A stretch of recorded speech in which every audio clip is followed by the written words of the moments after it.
So you're just starting Splatoon 3 and wondering what weapon you should use? In this video I'll try to guide you through the basics of weapons, and instead of blindly telling what weapons to use, help you decide for yourself the weapon you'd like to play with.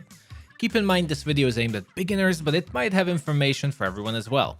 Now let's get into it.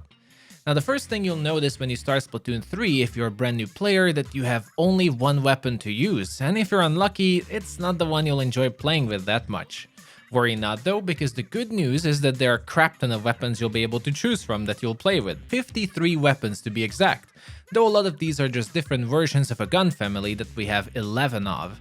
Shooters, blasters, chargers, rollers, brushes, slushers, splatlings, dualies, brellas, splatanas, and stringers.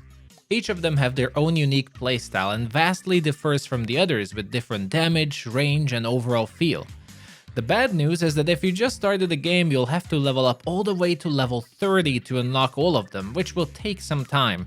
But at least it will be enough to get a feel for all the different types of guns. There are generally 3 classifications when it comes to guns in Splatoon competitively, such as slayers, supports, and anchors, which refer to the playstyle of a player using a certain weapon. But this is a bit more advanced, and instead I like to refer to weapons according to their range, which is also somewhat connected to their roles, so close range, mid-range, and backliners. Close-range weapons are like the dualies or melee weapons such as splatanas or brushes that have usually the best splatting times.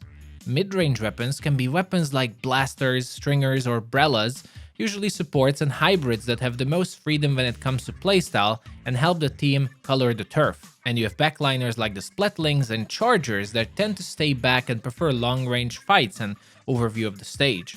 It's important to remember that these classifications are not universal, since as I mentioned earlier, a lot of these weapon types have multiple guns to them that act quite differently and have different ranges and specials that will change their classes, so it's always best to check all of them out.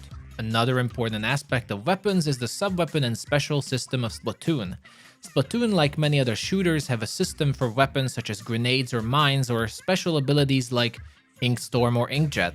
Subweapons can be used anytime, and they only cost you a high amount of ink that you can see marked with a line on your ink meter. And specials are your so-called ultimates that you have to charge up by inking the ground and then use them for spectacular abilities and match-changing effects. The reason you should get familiar with all of them is that for balanced reasons, Splatoon has locked all of these subweapons and specials to specific guns, meaning when you choose a gun, it will have a fixed subweapon and special attached to it, and you won't be able to change that. The good thing is that since there are multiple guns for each weapon type, at least you will have some leeway on choosing the one that's closest to your heart and playstyle, so it's not that bad. Now that we know what kind of weapons exist in Splatoon, what roles you can be, and what sub-weapons and specials are, it's time to choose a weapon, right? I don't want to bore anyone with individually going through every weapon, but I also don't think that's the most helpful thing, as each gun is truly unique and deserves your attention, especially as a new player since you don't know your playstyle yet, and you won't know until you try them all. Fortunately, Splatoon has a fantastic test range where you can try out all weapons, and you can try them the moment you get into the game. Well, you probably have to play one online match to unlock all the features, but once that's done, you're ready to test.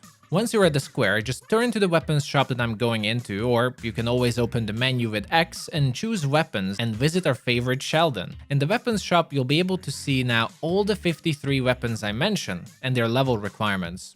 You'll see additional information such as range, damage, and fire rate for them, along with the subweapon and special attached to the gun. If you need further help, by pressing ZL, you will also get a brief description of what that subweapon or special does, so it's pretty helpful. The best part is that by pressing the Y button, you will get into a test range, and voila! It's time to see which guns you like the most. Here you're able to test all aspects of your guns and test out subweapons, but even specials. Since charging up your special requires inking the ground, one important feature I should probably explain is that if you press minus on your controller, you can choose to clean up button to reset the test range so you're able to ink the ground again, which is especially useful in case of you testing specials. On the flip side, by pressing plus will allow you to swap to any of the weapons in the shop without having to leave the test range. I personally recommend playing in the test range as much as you can stomach without getting bored at the start to get a feel for the different weapons and maybe learn all the sub-weapons and specials so they won't be a complete surprise in online matches. This is why I said I don't think giving examples might be the best way to help, since I believe trying them all out yourself is always the best way to get a feel on which weapons you like and what playstyles you prefer. One tip I would like to give is that while Splatoon might be a very lighthearted game, make no mistake, it's still a competitive and very deep shooter, and all the weapons require a lot of practice and dedication to get good with them. Once you feel you played enough with different weapons or you're ready to move on, I personally recommend choosing the gun you like the most and sticking to it until you reach a certain level of proficiency. A lot of the weapon types in Splatoon will feel clunky and weird when you start out with them, but that isn't because they're weaker or worse. But as I said, it's a fairly deep game and you will need to get used to weapons to truly master them. And the only way to do that is by sticking around until you literally are one with the weapon. If you swap around too much, not only will you hinder your progress on aiming, since each weapon has a vastly different aiming technique, but also your progress in learning how to play with a weapon. And that can sometimes lead to burnout or just not having that much fun. So keep practicing.